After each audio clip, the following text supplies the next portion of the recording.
जय हिंद दोस्तों, आज के वीडियो में आपका स्वागत है। आज हम राष्ट्रपति इलेक्शन के बारे में विस्तार से जानेंगे कि राष्ट्रपति के इलेक्शन कैसे होता है। तो चलिए देखते हैं, समय को वेस्ट नहीं करते हुए।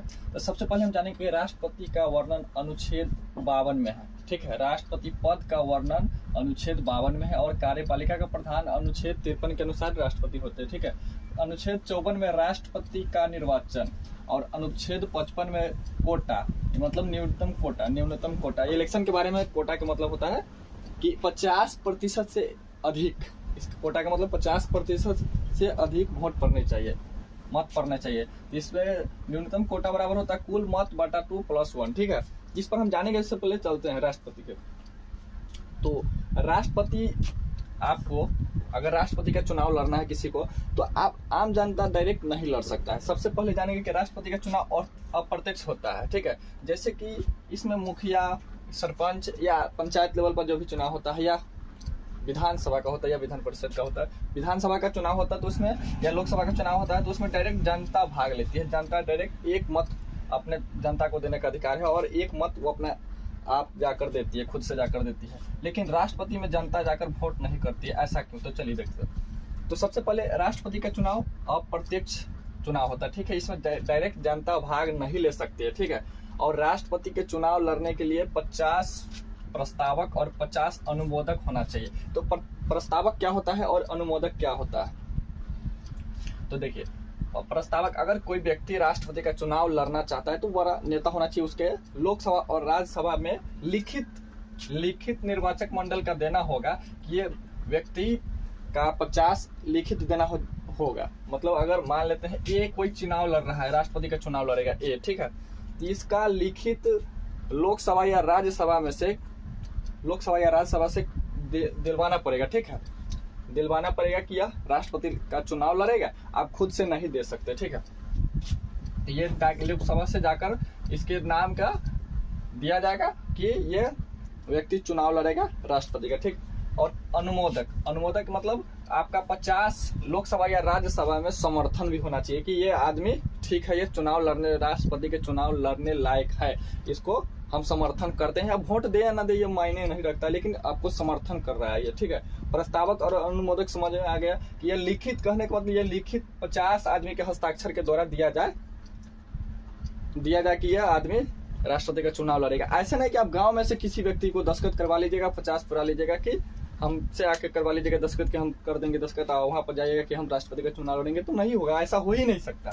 इसलिए लोकसभा में आपको 50 प्रस्तावक पुराना पड़ेगा और 50 प्रस्तावक जाके आगे निर्वाचक मंडल के देंगे, तब आपका जाएगा। और 50 समर्थक भी होना चाहिए लोकसभा या राज्यसभा से। लेकिन यहाँ ध्यान रहे, जो प्रस्तावक और अनुमोदक अलग अलग होना चाहिए। ठीक है, और आपको 15,000 रुपया जमानत राशि के तौर पर जमा करना होगा आरबीआई में। ठीक है, आरबीआई में अगर आप जमानत तौर पर 15,000 रुपया जमा नहीं करते हैं, ऐसे करना ही पड़ेगा, नहीं करने का तो बात ही नहीं है। अगर जमा करते हैं, इसके बाद आपको कुल मत का, करने का मतलब कुल मत जो चुनाव में पड़ा है उसका 1/6 नहीं आता है, तो आपका जमानत राशि जब्त कर लिया जाएगा आरबीआई के द्वारा। ठीक है, अप्रत्यक्ष एकल संक्रमणीय मत अनुपातिक प्रणाली के मतलब समझिए।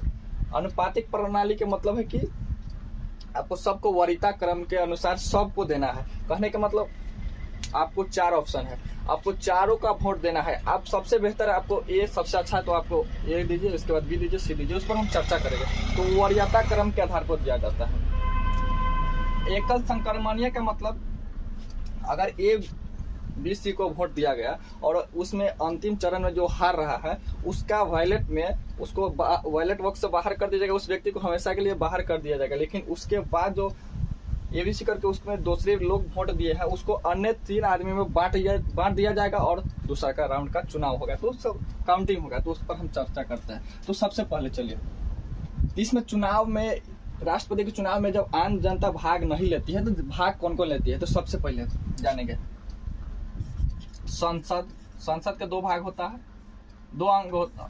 अंग बोले तो 2, सदन बोले तो, सॉरी, अंग बोले तो 3, सदन बोले तो 2। ठीक है, लोकसभा और राज्यसभा, ये लोकसभा और राज्यसभा इसमें भाग लेते हैं। तो लोकसभा में 545 में से 2 एंग्लो इंडियन इसमें भाग नहीं ले सकते, ठीक है। सिर्फ 543 लोग ही इसमें से भाग लेंगे, ठीक है।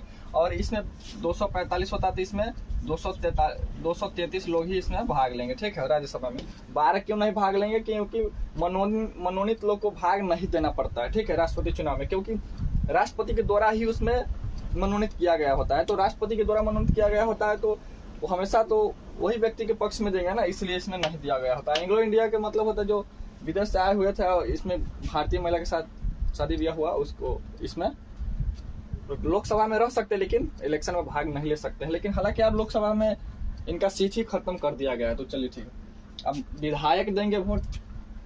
और देखिए लोकसभा प्लस राज्यसभा ये दे सकते हैं। लेकिन स्टेट के बात करें, किसी भी स्टेट में तो विधान परिषद दे सकते हैं, विधानसभा दे सकते हैं, ठीक है, विधानसभा। विधान परिषद नहीं दे सकते हैं, विधान परिषद नहीं दे सकते, ठीक है। क्यों नहीं दे सकते विधान परिषद? इसलिए नहीं दे सकते कि भारत के सभी राज्य में विधान परिषद नहीं है। कुल मात्र भारत में बोले तो 6 ही राज्य में विधान परिषद है, इसलिए इसमें नहीं दे सकते, ठीक है। इसलिए तो चलिए, अब भारत में कुछ केंद्र शासित प्रदेश को भी विशेष प्रावधान दिया गया है, जैसे कि दिल्ली जिसमें विधानसभा है, उसमें दिल्ली, पांडिचेरी, हालांकि अब जम्मू कश्मीर भी आ गया है इसमें।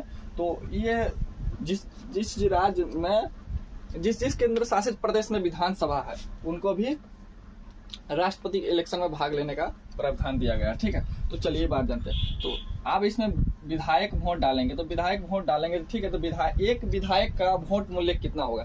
मान लेते हैं कि आपके प्रदेश में एक विधायक है, लेकिन आपके मान ऐसे समझिए, आपके एक प्रदेश में, आपके एक इलाका में 10,000 कुल जनसंख्या है, एवरेज मानते 10,000 जनसंख्या है, और यहाँ पर एक विधायक है, ठीक है। तो ये 10,000 लोगों ने चुनकर, इसमें हार जीत की बात नहीं है, 10,000 लोगों के द्वारा चुना गया विधायक एक है, ठीक है।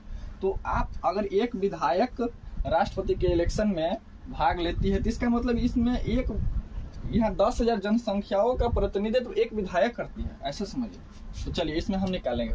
अब एक विधायक का वोट मूल्य कितना होता है, वैल्यू कितना होता है? तो इसमें ऐसे निकालिएगा, प्रदेश की कुल जनसंख्या बट्टा निर्वाचित विधायकों की संख्या, ठीक है। तो प्रदेश की जनसंख्या मान ले हैं, एवरेज मान लेते हैं कि यहाँ पर 1 लाख है, 1,200,000, 10,000 लाख, एवरेज मानिए कि एक प्रदेश की जनसंख्या 1 लाख है, और बट्टा में हम 100 माने, क्यों?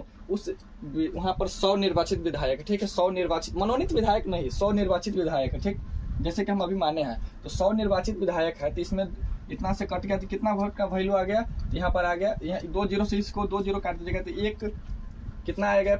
1,000 आ गया, ठीक है। तो इसमें हम 1,000 से भाग भी करते, 1/1000 करते, भाग भी करते, क्योंकि वैल्यू बड़ा हो जाएगा तो दिक्कत हो जाता है, इसलिए इसको वोट वैल्यू को छोटा करने के लिए 1,000 से भाग भी दिया जाता है। इसका एक आ गया। एवरेज आप अपने अपने प्रदेश के निकाल सकते हैं, जैसे कि उत्तर प्रदेश के वोट, एक विधायक का वोट वैल्यू 208 है, वहाँ पर टोटल 403 MLA है, ठीक है। इसमें गुना कीजिएगा तो पूरा प्रदेश में जितने गुणनफल आएगा वहाँ पर उतना हो जाएगा, ठीक है। प्रदेश का उतना हो जाएगा क्या वोट वैल्यू राष्ट्रपति इलेक्शन में, ठीक है। जितना बात समझ गए। तो ये एवरेज हम 1 लाख लिए हैं और इसमें 100 निर्वाचित विधायक लिए, ठीक। तो 100 और गुने 1/1000, क्योंकि 1,000 लेना पड़ता है अंक को छोटा करने के लिए, वैल्यू छोटा आना चाहिए, बड़ा आ जाता है तो बहुत दिक्कत हो जाता है आगे कैलकुलेशन करने में, ठीक है। इसलिए उसमें लिया गया है, हम अपने से खुद से नहीं लेते हैं, जैसा प्रावधान किया गया। अब सांसदों का वोट वैल्यू कैसे निकालेंगे, सांसदों का मत मूल्य कैसे निकालेंगे? तो सभी राज्य के विधायकों का कुल मत मूल्य और निर्वाचित सांसदों की संख्या, ठीक है। तो देखिए सभी राज्यों के विधायकों का कुल वोट मूल्य, तो यहाँ पर हम सभी राज्यों के निकाले हैं, सॉरी एक राज्य के निकाले हैं। कितना के निकाले हैं? एक राज्य के निकाले हैं। अब एक राज्य निकाले गए हैं, तो ऐसे ऐसे भारत में 28 राज्य, ठीक है, 28 राज्य प्लस केंद्र शासित प्रदेश, तो 28 राज्य और केंद्र शासित प्रदेशों का कुल विधायकों का वोट वैल्यू निकाल करके अब बट्टा में भारत में कितने सांसद है उतना से भाग देना है, गुने 1,000, 1/1000 करना है। उसके बाद जो कैलकुलेशन आएगा, जो आता है वो लिखना पड़ेगा यहाँ पर। तो वो क्या पता चलेगा कि राष्ट्रपति इलेक्शन में कितने वोट वैल्यू हुए, ठीक है। तो सभी राज्य के विधायकों का, सभी राज्यों का एमएलए, समझिए एमएलए के कुल मत मूल्य, तो हम एक ही राज्य को आपको निकाल के बताएं कि आप इस प्रकार से निकाल सकते हैं, ठीक है। और सभी राज्य के निकालना था 28 राज्य और केंद्र शासित प्रदेश को भी लिया गया है, तो केंद्र शासित प्रदेश को भी ले लीजिएगा, ठीक। तो सभी राज्यों के विधायकों का, इसके बाद निर्वाचित सांसदों की संख्या, तो निर्वाचित सांसदों की संख्या जो है 100 गुना 1/1000, ठीक। अब देखिए, हालांकि आप जैसे कि तो 1951 में ऐसा किया गया, 1951 में किया गया कि 1951 में और 61 में चुनाव तो हो गया, ठीक है।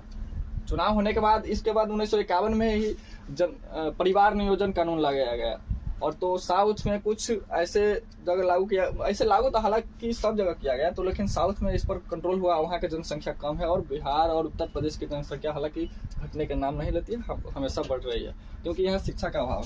तो समझिए, तो हुआ क्या, वहाँ की जनसंख्या कम और इधर को जनसंख्या ज़्यादा हो गया। तो यहाँ पर 42वां संविधान संशोधन में कहा गया कि आप जो इलेक्शन होगी राष्ट्रपति के आगे